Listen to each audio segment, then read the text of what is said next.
Great. Good morning. Uh-oh. Who from?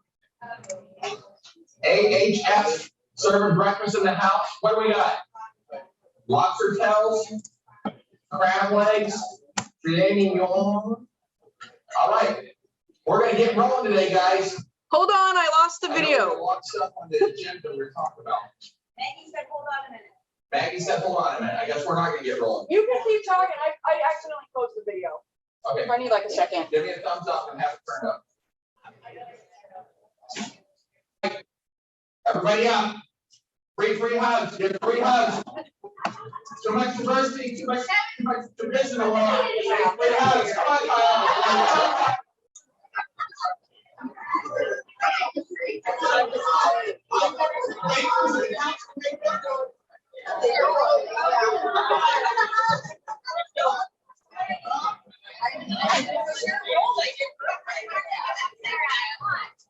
Nice. I got more than my three. That was cool. All the craziness in the world, more hugs, more happiness, more love. So I remember I played that. I spoke to UBT. Look at that light in the back. Someone back there help me out. UBT Bank and all these banks like and I did lots of accounting firm. And like, let's get up and give everyone free hugs. I'm like, let's get up. Like the third time, I'm like, I'm serious, I'm trying something to give everyone free hug. And then finally, Bruce got up and enjoyed it. So it puts a smile on my face. I think we live in a time where we gotta have more free hugs, more love, stuff like that. So hope that put a smile on your face. I can see some of the guys were like.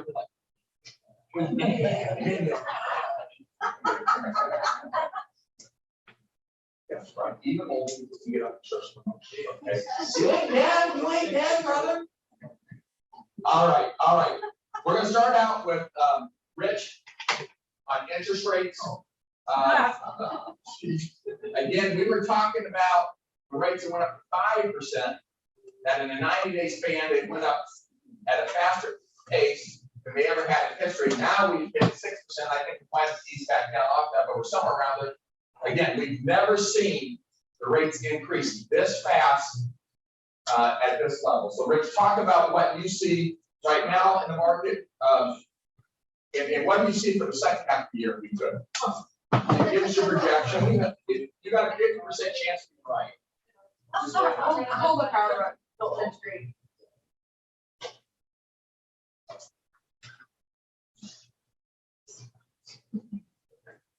There we go. Did you see that, Gina? No. You gotta put it to your mouth. You gotta put it to your mouth. Test 1, 2, 3. No. You just have to hold. That's off now. That's off now. That's on. That's on. 2, 1, 2, 3. Yeah. Hello. Hello. I'm here. You hear that out back there? Nope. Okay, here. You hear it out back there. All right. So you can. How can you hear it out there? Okay. Okay. These are the platform of defense. I think, the last 90 days in our business, it's been like every day go to the dentist office for root canal. Yeah. Every day. And What do you get paid? you know, Okay, you should help. I mean, there's nothing there that's going pain, but all that pain that you're enduring is going to be good for you eventually, right? Eventually, your mouth's going to feel better and all that stuff. That's kind of what the U.S. economy is going through right now. I printed off something here that was using the technology I was sent down here to you guys slide. So this is a forecast done by the major kind of mortgage holders at the end of the first quarter, and what their prediction was for the second quarter interest rates. I just want to take a second and read these two. So Freddie Mac anticipated that the highest rate we would endure in the second quarter was going to be about 4.75. Fannie Mae anticipated 5.08. MBA anticipated 5.25. And because Wells is the biggest service companies in the US, they anticipated about 5 3/8. Okay, the highest rate we've seen in this quarter is just under 6.5. And that's for somebody with 800 credit scores, 20% down, you know, a well-qualified person. That has retreated since to, you know, we're maybe 5.75, 5.625. You're seeing a lot of companies that are thrown out there, pay some points to buy it down. I'm kind of the opinion right now that I don't know that I'd pay any money to buy an interest rate down because I feel like the chance to refinance in the near term is high. And that's what our servicers are telling us too. The servicers who buys the loan from us after we originate it, and the price they're paying for that is minuscule compared to what they were paying last year. That makes sense for everybody? Okay. Let me say it. So if I'm a servicer, unless I'm gonna pick on Jen to talk for a second, she was pick something. Jennifer, you're gonna sell me this loan. I'm gonna pay you $2,000 for this loan, and this is last year at this time. Okay, that loan's at 2.5%, and every payment that I collect, I'm gonna get 5 cents for that payment. So it's gonna take me 1,000 months to break even on my $2,000, right? But I know I booked that loan at 2.5%. It's gonna stay on my books for 1,000 months or 2,000 months. I'm gonna make money. Versus today, I'm booking a loan at 6%. Be the servicer, I'm gonna pay you for that same loan. I'm gonna pay you $1. All you're getting. Okay, but I'm still gonna collect 5 cents every payment. Right? So why am I doing that? Because I know my break even on that deal is just, you know, it's gonna run off my books in 5 months, not 2,000 months. Does that make sense, everybody? Yeah. So that's why you're seeing it's disjointed in the interest rate market right now. Why people are paying, you know, ridiculous points to buy rates down, and lenders. Honestly, I see the crap that comes across my desk from certain people. I'm like, what are you doing to this customer? Why are you making them bring all this money to the table? It should be reserve cash because you're going to get a chance to refinance probably within this, you know, 2 to 3 year period. Anybody's guess, but the servicers are telling me is they don't want to pay for the product because it's going to run off the books. It's their anticipation. They're telling me it's going to get off their books. Does that make sense? Yeah. Yeah. So that's a little bit of the break-even analysis going on behind the scenes. And so if you see people kind of throwing in, hey, why are they paying so many points to buy this deal down? 4.7, probably got 4.75. Well, the break-even on that 4.75 is 50 months down the road. They're going to refinance that thing in probably 18 to 24 months. So they lost 30 months worth of money by buying the rate down. See what I'm getting at? So it's like throwing good money after bad, a little bit. So, and as you can tell, nobody knows what's going to go on with interest rates, right? So a couple other things just to touch on, and then if you have any questions, just open up. So what's the Fed mandate? I mentioned this in this room a couple times. The Federal Reserve's mandate, what are their 2 top things that they're trying to accomplish? 2 things. Low unemployment, right? Would you say we have low unemployment? And price stability, right? Which plays into inflation. Do we have price stability? No, it's a S show. I'm there, so I want you to love it. I don't give a shit. So anyway, Have you heard Scott talk up here? I mean, he's dropping F-bombs. So anyway, price stability part is the piece, the only lever the Fed has to play is right how they raise interest rates. And so last week, what did they do? They raised them, what, 3/4 of a point on Wednesday? Because the previous week on Friday, consumer price index information came out and surprised the market to the upside of how much things have gone up. However, I would guess that nobody in this room was surprised that that surprised the upside. Because you pay for gas, you pay for food, you're paying for stuff on Amazon and it costs you a lot less a year ago than it does.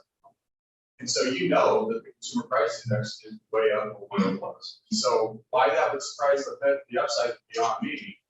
The Fed came out the previous term and they said, hey, we're gonna raise interest rates 50 basis points. What they do, they surprised the market and said, based on CPI, we changed our mind, we're raising it 3/4 of a point. So what that did was the consumer price index, when that came out Friday before the Fed met, what that did to the mortgage market is almost increased our interest rate by the rates, not the cost, the rate. That's a gigantic move in a short period of time. So for your customers out there shopping 15 days ago and pre-approved at 5.25, and all of a sudden they got a cost estimate in from a lender, it's like 6.25, like what in that happened? Right? But that's the shock and awe that's going on in our economy. So I don't know, any questions?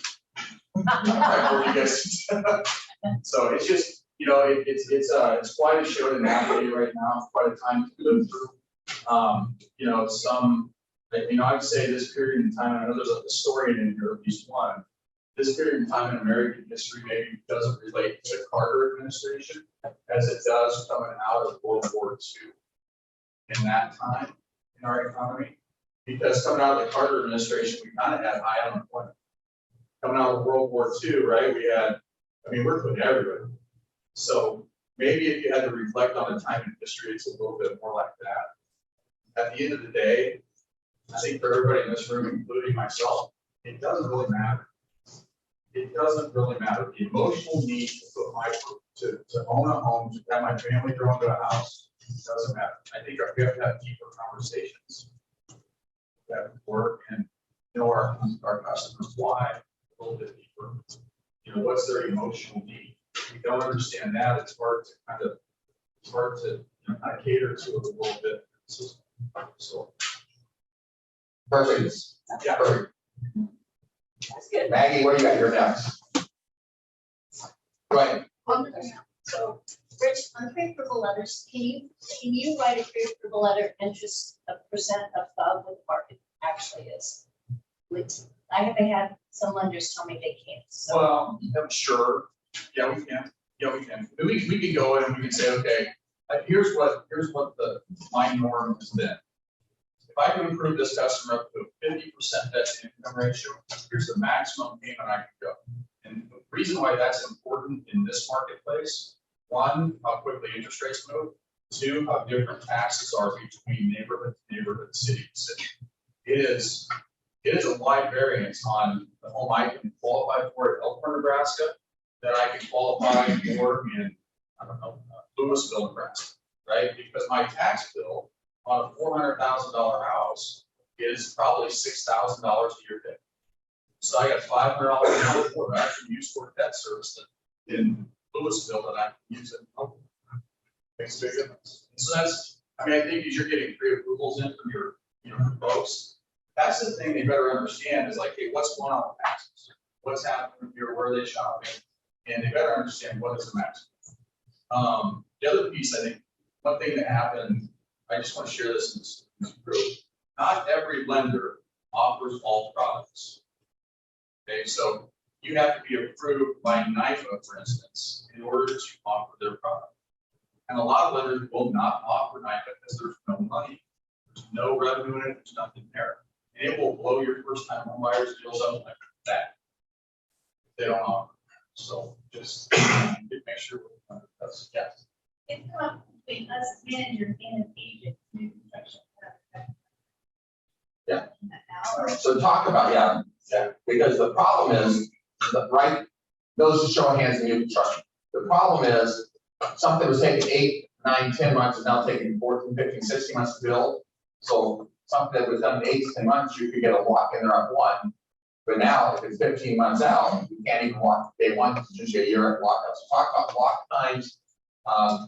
And then with that, is there a buy down during that time? Is there an upfront fee, or what would have to be the situation? Because we are starting to hear some bills, bills are falling apart and losing deposits. They don't want to, but also they can't afford houses.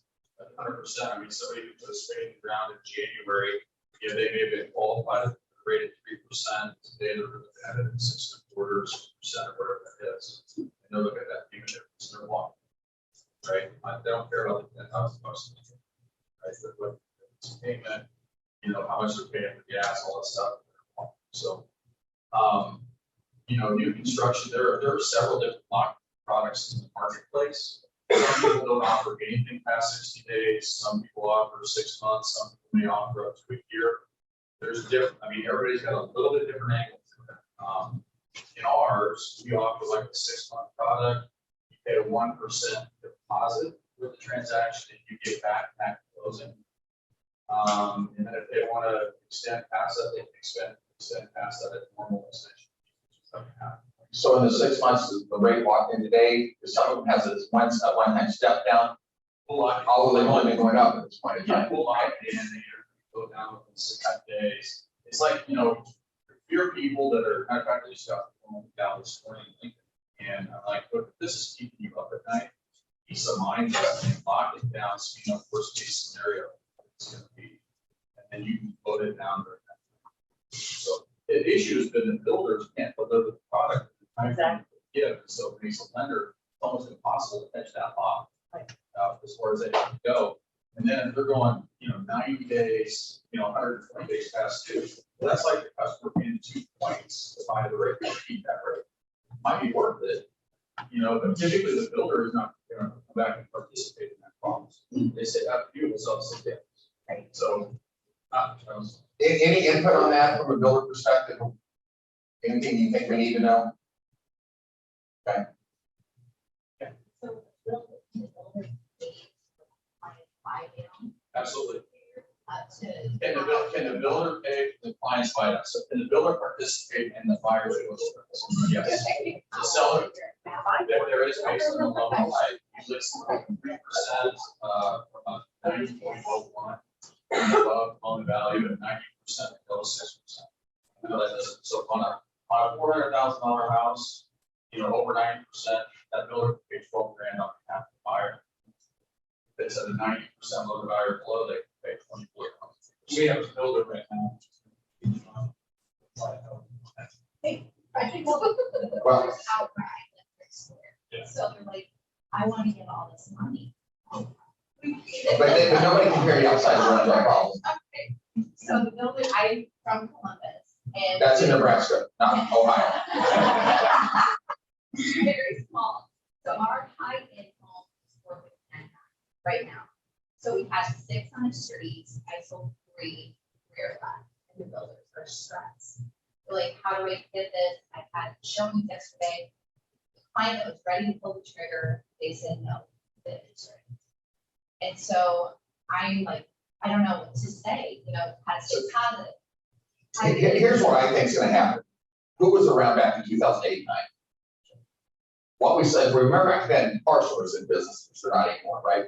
We saw Hearthstone celebrity, a number of builders, I'm not sure if you guys are not, but they started saying, okay, we're not gonna reduce prices, but we're gonna give away appliances, we're gonna buy down interest rates.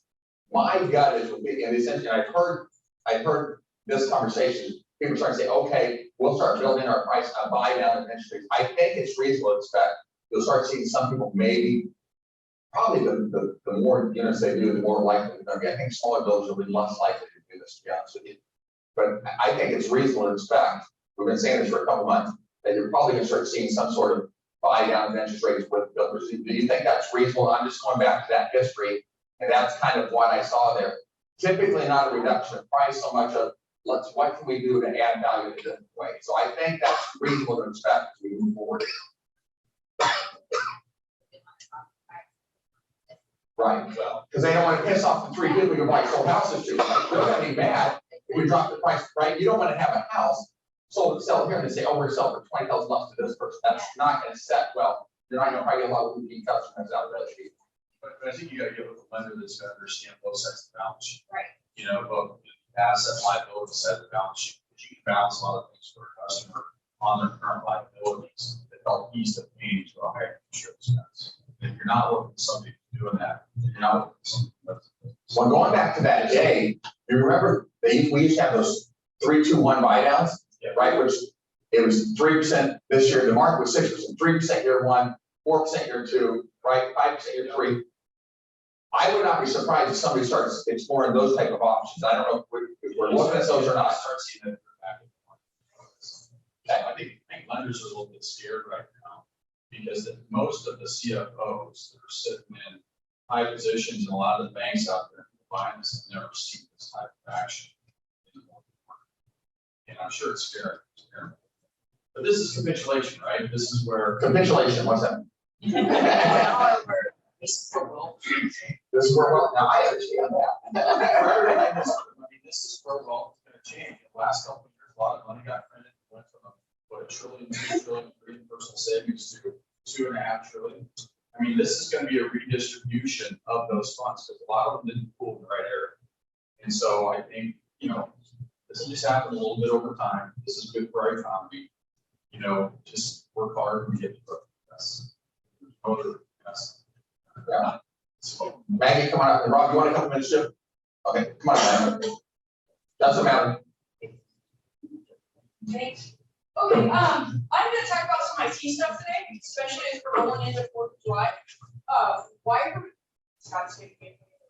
Wire fraud is really, really bad around the holidays. So. Well, it's been really, really bad for getting dollars. Yeah, it's really, really bad in the last month. So I'm gonna talk about just a couple of examples, but as you go into Memorial Day, 4th of July weekend, Labor Day, it really ticks up, and it's been ticking up already. So we've had we had a wire fraud where the agent accidentally replied to this fraudster, this scammer, with the buyer's contact. And so then that buyer wired money to someplace, not here. And then they lost their down. So it was only caught when they went to go wire the second time. And that's when everybody went, oh, wait, this doesn't make sense. So that client was out the money. Now, the good news is it wasn't a large sum. And the lender ended up paying for the buyer. So that's a situation that we see. It's pretty common. Somewhere typically along the way, whether it's the buyer, the seller, the agent, the title company, the lender, somebody's emails match. And so that's why we really try to get you guys to do that two-step.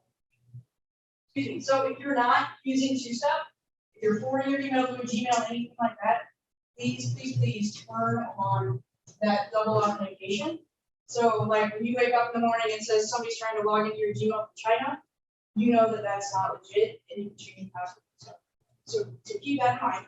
And does everyone understand that we're a highly targeted industry, right? So we have a big ticket item where lots of money's being wired. So then having the name Berkshire Hathaway on top of that isn't helping us at all. So the combination of those two makes us a company that's going to be targeted more than most because of the price of the product we're doing, and then just the name Berkshire Hathaway associated with this resonates. So there's a lot of money there. Right. And so the second one is one where the FBI said, oh, we've never seen that happen before. That's scary.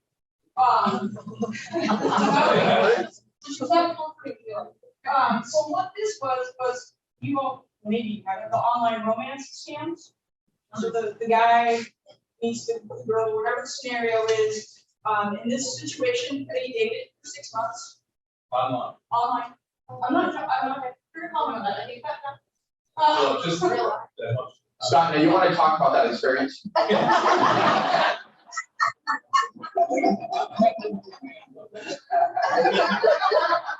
Sandy, I'm sorry. So in this scenario, he talked her into cashing out her 401k and then using that $150,000 to go towards the down payment of their all cash purchase. Okay. Now, in this scenario, we have the buyer's agent and we have the seller. So That should be a good thing. So the buyer, who the FBI is now calling the suspect. The suspect sent fake screenshots of a successful wire where he deposited like $468,000 to make his wire go through, and then said to buyer 2, so the girlfriend says, "Oh, the wiring instructions that they gave me didn't work. Here, use these." And so she went to go wire the money. It was 1 digit off. The bank tried 2 times and it's not going through. And then that's when they caught it. So this, and so she was mad. I mean, she didn't lose any money. You know, she took the money out of her 401k period that she could have had. She got dumped all on the same day. That's probably messed up. And she like wanted this guy caught, and the interesting thing was in this scenario, he was still texting and calling her from various phone numbers saying, hey, that didn't go through, what are we doing? Why didn't that go through? And so the other one was actively trying to find this person. So that one we're still kind of waiting to hear on, just because it's interesting, but it's, again, they went, okay, so here's online romance scam, and for them, they find it as a story for them, and people that spend a lot of money. It's never been coupled with, I'm gonna call it traditional real estate wire fraud, where they're changing the wire fraud instructions, and they're basically dating, I mean, that's a long term, 6 months to string that along, it's a long con, but how many other people does this guy have out there? So, I guess the lessons from this is, I don't know, just ask a lot of questions. In this case, we had met the buyer prior to, they just had not met the boyfriend. So that's kind of tough. Maybe talk to the screenshots, those confirmations, everything. Yeah, so verify, yeah, that's a good point, Heather. So in this case, it was screenshots of the title company, verified with the title company. That actually went through, because these were just big screenshots that he had done in the past, or created or altered. And then again, the other scenario was this, the buyer or the scam person changed the wire instruction that sent it. So our agent is sent correctly. And then he reached back out and said, no, this was wrong, this is. Yeah, I would tell you, and Gina knows I'm great about this, I would always stay away from wiring instructions via email. And even if we send something to the email, I did bill my bankers, I get a phone call from 30 seconds or less.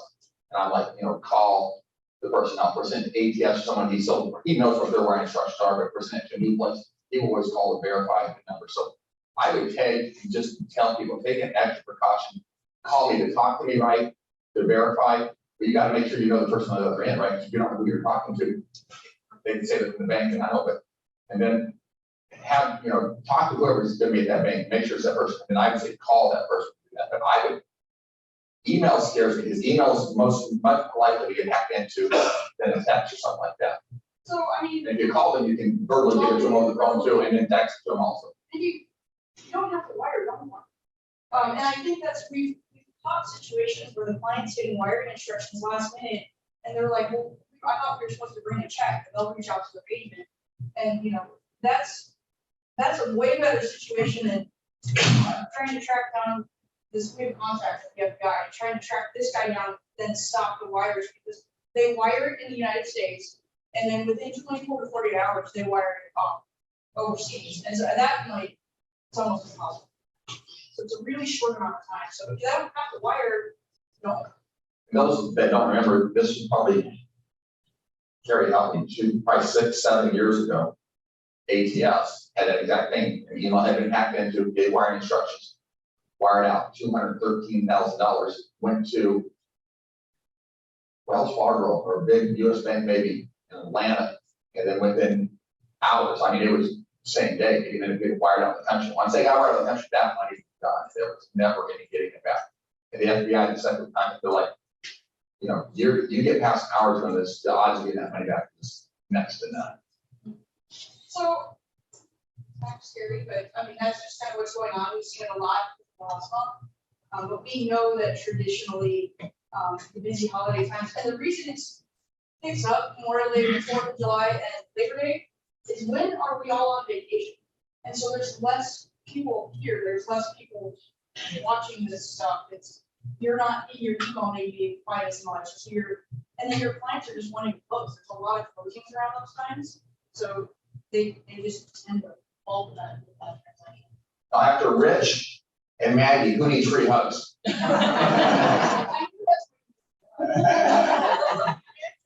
Mention about the risk provider. Is there a risk for sellers to have their proceeds wired? So Joanne asked if there's a risk for sellers. I have seen this not in Omaha, but in Lincoln, where the seller's proceeds were intercepted. So yes, there is. When you have an out-of-state lender, an out-of-state seller, it's a little hard that if you said something, that's. No, there's clearly, I've heard stories, there's clearly a risk to sellers Because our case was the title company sent something out, I think it was actually selling, they thought they were sending the proceeds too, to be honest with you. So there's as much risk on that. Now, we've changed, trust me, a lot of policies, and we double and triple checked everything at this point in time, and it's a risk on both sides. And I know of even banks that have dropped the ball. Now, this is the last time I heard, this is 3 or 4 years ago, they dropped the ball, they had wired money out that they ended up being responsible for. So it's scary. Well, we had a title company, Fleet Monohouse. That's. Yes. Got to get a title company that bought a house because it was similar. Proceeds, yeah, they have the proceeds. So it's a real thing, and it's got a lot worse over the last 3 months, guys. It's not gonna go away, so be careful. And if you have questions, reach out. Did you want to go over quick fight, or is Kyle doing that, or who was doing the quick fight stuff? It's a lot of math, so. All I really want to know is like on the rent back, kind of where we are. We've had questions in mastermind groups on the rent back. What's the deposit? How much can they take for security deposit? Because Nebraska has laws on this. We talked about this yesterday, so I don't know if you found out. I think we talked yesterday. We exchanged messages last time, so all the scoring is now all. Okay. So the answer right now is, I don't know yet. All right, So brilliant. our position is, then we're trying to actually clear 1 month deposit and, prepaid rent's 1 month there. So, I mean, for us, it's pretty clear. We're in clarify with them. Talking about this kind of yesterday is a new program. I think this is the first one of these rent backs we see. I think we're hitting a couple of those. Okay, we kind of figured it out, but we're on it and we'll get you guys the right answer. And the Nebraska law is Nebraska law. So if they're saying more than 1 month's deposit, and it has to be a little bit more than that, then get us involved with that, and we'll get a hold of them and say, listen, Nebraska, you just can't legally do that. Rod, you gonna make us cry or laugh? Vince told me I could come and speak today. I have to give hugs for my breakfast. Yeah, just a quick updates. So kind of go down that line of the not so great news. Claims, and especially AC claims right now, there's delay. We're backed up. We're doing the best we can. We're hearing from customers with their own homes. And the time frame just seems way too long. Get those to me. We'll work with them. We'll try to get an outside authorization, use an outside company if necessary. But there's going to be a little longer than normal time frames right now. That's just not much we can do about it. It's a billion degrees out and everyone needs their AC here. So, but please don't hesitate. Send those to me so that we can work on it and get people that service as quickly as possible. Along with it, we were talking earlier about costs and everything going up. That's affecting warranties too. So those we call modification charges. So that's the additional materials needed to replace a furnace, an AC, or water heater. We've never covered those in the past. A year and a half ago, it might cost $500 for those costs to get a furnace replaced here in Omaha. So that was pretty easy for a customer to swallow. That's not a whole new furnace for $500. It's double or triple that now. So I really want to continue to push that Shield Complete plan. It does cover up to $1,250 for modification coverages during that contract year. So it's going to be important with that now more than ever to have an additional protection there for your homeowners. Kind of on good news though, this last year and a half has been challenging. Warranties are harder to sell, closing costs, things like that. Normally cash for, harder to get. But during that time frame, we paid out almost $500,000 in claims passed for customers alone. That's roughly 1,700 claims. So it's still doing a great job for your homeowners, saving them a lot of money, and that's at our cost. So that's probably double that actual retail savings. 61 agents during that time frame had at least $2,000 paid for in claims. 12 agents had over 5,000, and then just wanted to share these 3 agents. Shelly Novotny had over $10,000 paid out in claims to her customers in that. I would like her to quit selling the product. So it's out there for it. Julie Jordan Ron had almost 11,000, and then Kyle Schultz had almost 18,000 paid out in claims. So that's kind of the good news. And then just a reminder, seller coverage is still in place for you guys. It is a manual process now, so you're going to see a couple things. You're going to get an invoice that's going to show that seller coverage chart in there. Don't be alarmed by that. Just let us know. We'll get it updated. Usually try to do that week before closing so we can get that invoice to title. We'll remove that, but there is no charge for that. It's still free, a free service to all your customers. Yeah. We were, and I guess Lincoln somehow snuck in on our hotels, but us and Lincoln are the only two people that have that in the country, right? Yes. And so again, we gotta be selling these on the buyer side, or there's zero chance that's, I believe that is a huge competitive advantage to us in the marketplace, guys. I really do. I hope that everyone's using that as part of their listing presentation. Is there a question out there? Right here. Yes. Yes, I had an invoice come to us for a full, on a seller coverage for the full it was $628.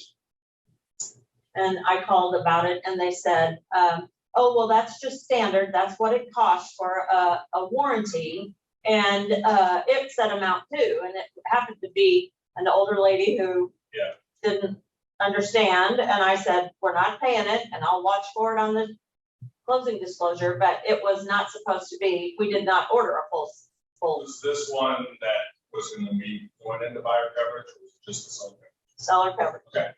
So when the seller coverage gets set up, a confirmation gets sent out, and it gets sent out to the homeowner, I believe, as well. It said amount due. It has the amount on there, but it should say confirmation at the top. That amount on there is just whatever the cost would be if it converts to a buyer's plan. Now, in your guys' case, it's that minus that 75%. You get it in the confirmation. If the seller gets anything, please just reaffirm with them that you not owe. Yeah, and guys, I need you to be patient, because you gotta remember, we've got an exception to the rule of the country. They got a system now so that this is what's happening. So we need to just be explaining, we have a special deal here, you're not gonna get that. So I need you, when we're doing it right, when we're doing the list up front, let's try to, I think it's the message we communicate, which will help us minimize that. So I think if we understand the deal that we have, which is, in my mind, very valuable, and we explain that to the sellers, hopefully that will minimize it. Say, listen, you're probably gonna get a bill. It's gonna say confirmation on there somewhere. You don't have to pay that. Don't worry, this is taken care of. Just explain that to them, that process if you could. Yeah, it's they manually, just because we're the outlier of everyone in the nation, they manually have. And so they've got an automatic process. Because we're the outlier, so. We're the rebel. We're the rebel. We're the rebel. We're the rebel. We're the maverick. They gotta give it to us. We gotta understand that, they automatically generate this thing. Yeah. If we get a new listing, we put it in the MLS, can we reach out to you and say, do not send the bill? I don't believe so. It's all being done now, I no don't problem. I What is reached the out time frame, once it hits the MLS, what is their turnaround to get it out? You know? I've reached out to the powers to be, and they're like, I can't believe the final one. Well, we can draw something. That's, there, you see, Brian, damn. I knew him, he goes, Brian, oh, Brian, I love myself. You're so beautiful, you're so beautiful.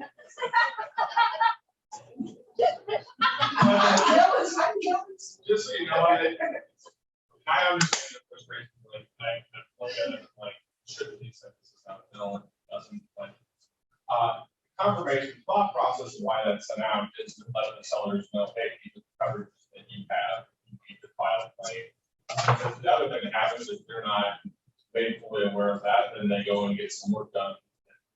And they have that warranty, and then they call us after the fact, there's not much to do at that point. So we're trying to get them as much as possible that knowledge that you have this coverage in place and utilize it if those issues pop up. This is a simple solution. We'll get something out. Remember, look at the positive on this, because the positive on this is way bigger to me than the downside of the system that they have automated. We automatically turn it in, right? Gets turned in. We have the staff that automatically turn those in to AHS, and that's how that process starts rolling. So, all right, thank you. Very good. Thank you. All right, yes. So if someone gets it, can I No. The seller doesn't know anything, so just explain to the seller, they don't know, they're gonna get something that looks like a bill, it's not a bill. We're gonna scribble something to give you, to give to them, make it crystal clear. You don't have to call anybody. It's company-wide, and they don't need to pay that. Yeah. No. If you want to. All right. Anything else, guys? Thank you. All right. Jay, you wanna get up here and get your mic? And as Jay's walking up here, couple things. Thursday, grill out.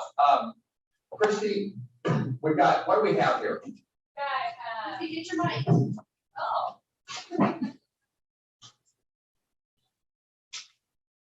For the kids, both small and big. Yes, so they're called walking water balls, and basically what it is like almost like a snow globe that they're gonna get inside, and just there'll be 4 or 5 of them on a pool, and it's kind of spin around like a little hamster. It's super fun. I can't wait to see Ryan get in one of them. I can't either. So. I don't, there is a time, we can always say.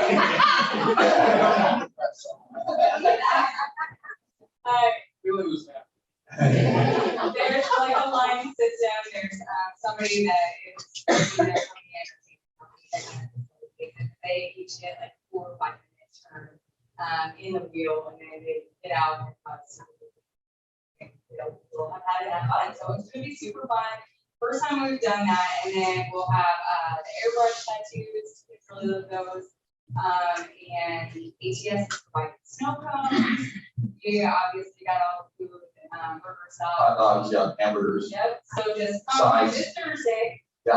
We got 14 bucks sides, right? And Some really tasty barbecue, you've never had them before, they're gonna provide the site, so, it's gonna be a good time. This Thursday, 5:30. please, kids, significant others, show up, plenty of drinks, love to have you guys there. Jay, I lost my sandal.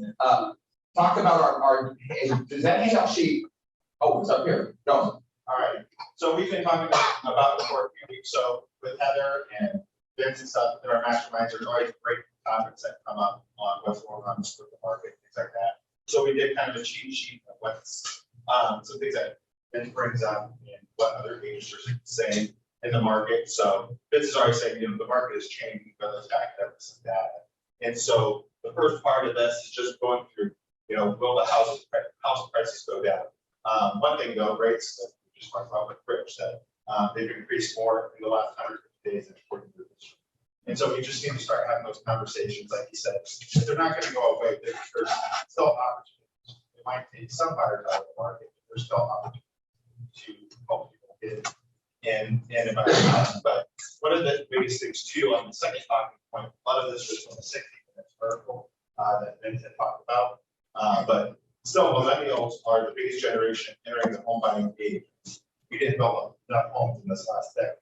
And this kind of goes back to that perfect storm that you guys had a explosion last time, is that once Hearthstone benchmark kind of went out of business, a decade ago, we can short 500-600 homes. So there's still plenty, we're still housing prices short on homes. And then naturally, they're saying that we're short almost 4 million. And so inflation again high, at a 40-year high. The other thing they're talking about is large corporations are buying up about 30% of the homes in the area and renting them back. So that's also another problem that we got to see. How can we get to have our buyers get the homes instead of having somebody else in a corporation? I don't think it's affecting the town area as much as maybe like the Sunbelt area where some of these corporations 30, 60,000, 80,000 homes. And so just another thing that we can use the iBuyer program. The second point on that is, why are investors buying houses at historical high prices? It's because rents have went up at historic rates, and they believe that rents are going to continue to be where they're at or go up and more than cover their costs. And they also believe because the shortage of housing, the prices of housing is not going down. So I think if you're talking to a first-time home buyer, home buyer, you can use the data. Institutional investors and investors as a whole continue to buy houses at what are historic highs, right? They're not getting huge discount rates for the most part. And the reason is because rents keep going up, right? And that's the other thing. If you're a first-time home buyer, would you rather be locked into an interest rate, even if it's ARM for 7 years, you know what your payment's going to be for 7 years, or have rent go up year after year after year. And that's what's continued to happen in the last 13, 14 years. And so what's on the backside, so as we're talking about kind of the facts that are happening on the backside, so some of these bullet points that have buyers are, again, investors are buying in this market because they don't have that fear of prices going down. Again, remember the So that's on the backside of it. We'll have it, all these facts that we have on the front, then we have talking points on the back that you can just reach out. We even have, down here, we even got one from Rich Brown, which I'll change. We put it here about that service release premium that he talked about. So he said in here, no longer being paid, but I'll just say that'll be, it's no longer being paid. When we're quoting Rich Brown, you know we're short on information. It's just a fact, it's just a fact. Again, other things that we brought up too, is new construction for COVID from 6 to 12 months. So again, you should just, facts that are going on the backside real quick, then. You don't need to go through every point, but So the biggest thing, we talked about is, Vince used to always say, you know, you can't overprice a listing, but you can't underprice a listing. Again, we've been changing that, saying that you could possibly underprice this listing as market is changing. So a lot of agents are trying to make sure that they have an understanding of themselves. What's a price that would be acceptable just in case you were not able to generate multiple offers. And so just make sure that you set those expectations. Let's see here. A lot of this on the seller side, it's all about setting expectations, especially price. Because we are seeing some houses that are lasting over the weekend, sellers are upset, wondering why they didn't get offers, prices, pricing in it. Even Shelby County a couple weeks ago said she had to have a difficult conversation with her clients and reduce it by 7% to generate multiple offers. At least to get one under contract. So I guess we'll send these out. You guys can look over these. If there's anything that you guys are doing, we want you guys to let us know so we can pass this on. yeah. Right? Flock to quality when times start getting tough and we kind of shift the market. Karen Jennings was on the phone with me at 9:30 last night.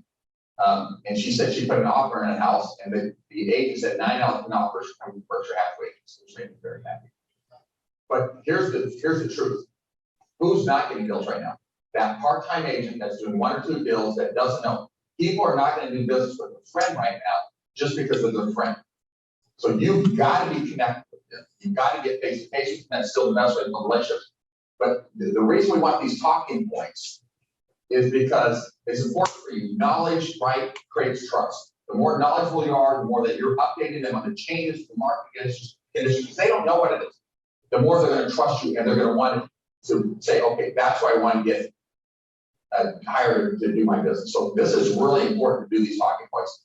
The other thing that I want to walk through is, I think it was after the last sales meeting, I got that report that showed building permits in Omaha the first 4 months of the year in Douglas County are down 26% over last year.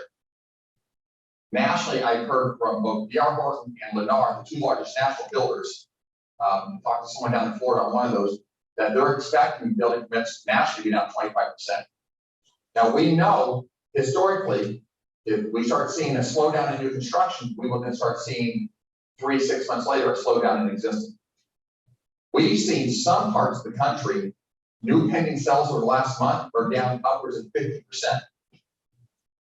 Most of the markets we're seeing right now, they're down 20 to 25%. We were flat the first 4 months of the year. I think we were down 5%, if I'm not mistaken. In May, we're trending to be down about 10, 11, 12% for the month of June. So we'll know where we're at, but we're clearly seeing this. My expectation of what I'm hearing from building permits, activity, consumer, I've not seen since the Fed, that way that 3/4 buck by the Fed is the biggest increase that they've had in like 30, 40 years. That 3/4% bump they did last Thursday, is that right? Is that when they did that? And so prior to that, the last survey I saw that said 73% of Americans were negative on the economy. I can't imagine the more positive after that happened. So we have a high degree of lack of confidence in the economy right now. So we are going to, as we get this stuff, this is born out of a mastermind group, the number 2 saying, keep talking about these bullet points, keep putting these down. So we start putting these down to give you reasons to call your people, to educate them, to make you look more knowledgeable in the marketplace, so you can tell them here's what's going on, so they trust you, and it helps you continue to build and nurture a stronger relationship. Mark?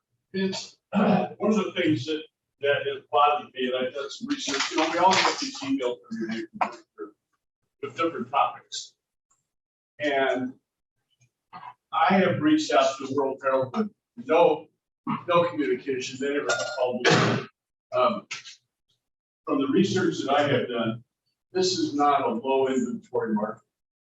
And we need to stop telling the public this is a low inventory market. This is a high demand market. I have a graph of the number of listings the multiple listing has taken for the last 5 years. Last year, in 2021, we listed more houses than in the history of the multiple listing. So that's not low inventory, it's high demand. And so let's use the high demand talking point and not the low inventory talking point. I love that spin on that, right? And we talked about in masterminds that the inventory we have at a certain point in time is low, but we followed that up with, you've got to understand it's because historically houses turn every 3 to 4 months and they were turning every 3 to 4 hours, right? It's exaggerating a little, but not much. But it's because they're coming on and they're going off so much because we do have so many buyers in the marketplace, just taking them off the market. And we're coming back to more of a normal market. As Rich said, we really honestly need long-term, we need stability in everything, not just the housing market. We need stability in groceries and gas and everything. Otherwise, we are going to drop off a cliff and we're going to have a nightmare here down in the future. So in my mind, the Fed's doing the right thing, trying to get this under control because it was completely skyrocketing out of control. The other thing, when you're talking to sellers, I think is important versus them talking about, what's going on is you got to talk to a seller about, because most sellers is 2 transactions, right? They're typically going to sell a house and buy another house. And they're talking about, well, I'm coming out of my house at 2.5 to 3%, going to 6. But if their family size is growing, their income's growing, there's a need for them to get to another house, they're still going to move. But in my mind, the most important thing to talk to the seller about is the equity they have in their house. There's never been a time in Omaha, Nebraska, where that houses have appreciated over a 3-year span more than they have the last 3 years. Right, Mark? Right. We've never seen that. We've never seen any other time. So talk about anyone that bought a house 2, 3, 4, 5+ years ago, the amount of equity they got, right, is substantially more than they ever would have gained at any other point in time. So there's a lot of good talking points, but the more knowledgeable we are, then we need to sit back and figure out how do we communicate this message in a positive way to our client. Anything else, Jay? No, I mean, the biggest thing too with buyers right now, some are still multi-offer. I'm talking to agents this weekend, there's still some in some locations at the price right stage, great condition. They're still getting 12 offers, some price. But then there also are a lot that aren't doing that. And you need to put an offer in for the buyer, that's what you need to have a conversation with the listing. So you're not overpaying for a house. So making sure they have, are they getting multiple offers? Because we've had a ton of people on Match that talking about where they've gotten offers from people where they've gone over list price, even appraisal bills. All of Day 5 or 6, one offer, 30,000 over list price. Great for our seller, not so great if you're the buyer, So probably. then you're the only offer, then you're making your buyer overpay. We are out of time. I got one last subject I'm going to go through. Mark, you shut off the conversation about we're having people back out of offers because we're putting in there, okay, interest rate not to exceed 5%, 5.25%, something like that, right? And all of a sudden, interest rates do that, and they have not locked into that, and that's now giving the buyer now. So if you're the listing agent, to protect your seller, you've got to say, have you got, and they're putting in their 5 3/4, whatever the number is, whatever the market is, you've got to have, you need to be getting proof that they went ahead and are locking in that interest rate. And if not, you need to be saying, at prevailing rate, which I'll need Scott to give me some verbiage on how we can do that, make that legally binding. Or if the rate today is 5 3/4, be putting there not to exceed 6.5 or something, right? Put some sort of gap in there. Now, that wouldn't have worked when they were at 3 and all of a sudden they started going like crazy. If you would have put 3.5, you could have still been screwed if it's 60, 90-day closing. So put a bigger number in there or put prevailing rate. Scott, is there verbiage that we can come up with to give them a prevailing rate that will bind that buyer to whatever interest rate? Now, to the buyer, you may not want to say prevailing rate, but it puts a lot of pressure on the buyer to get in and lock the rate today versus gambling that rates are gonna come down. But it's easy enough. It's pretty,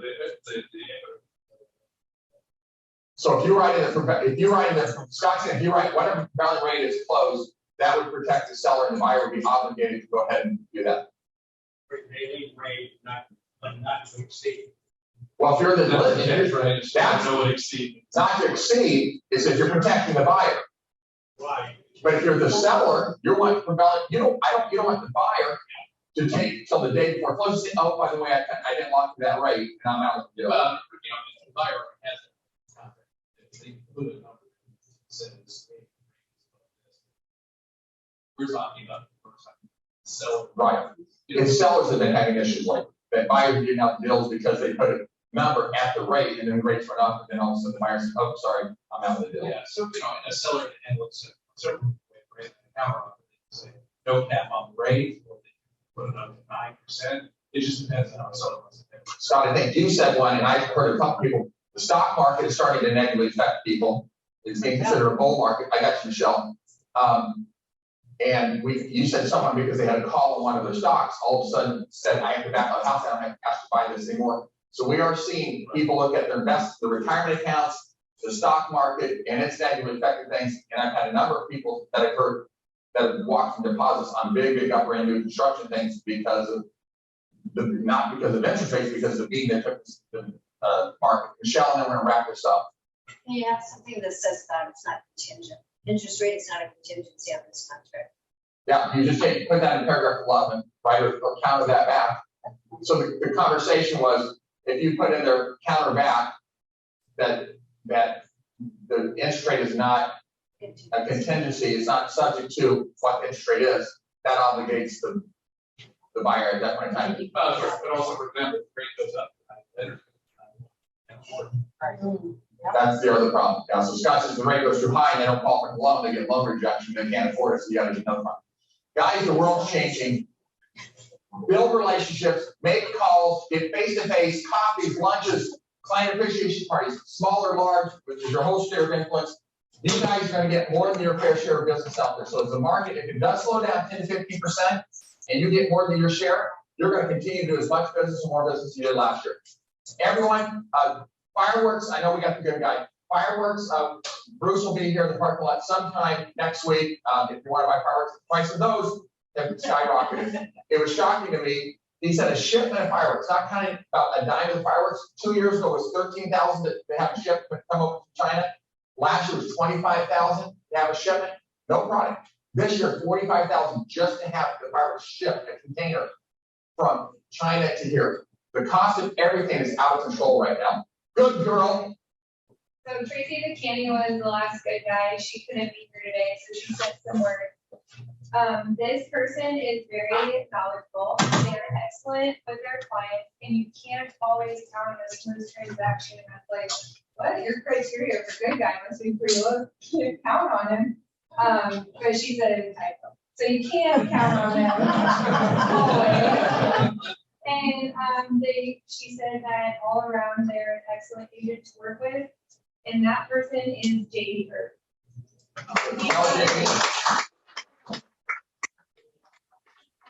He's in Wyoming. Guys, have a safe 4th of July. Our next meeting will be right after that. But please, Thursday night, love to see you and your family, your significant others show up, keep working, go get them.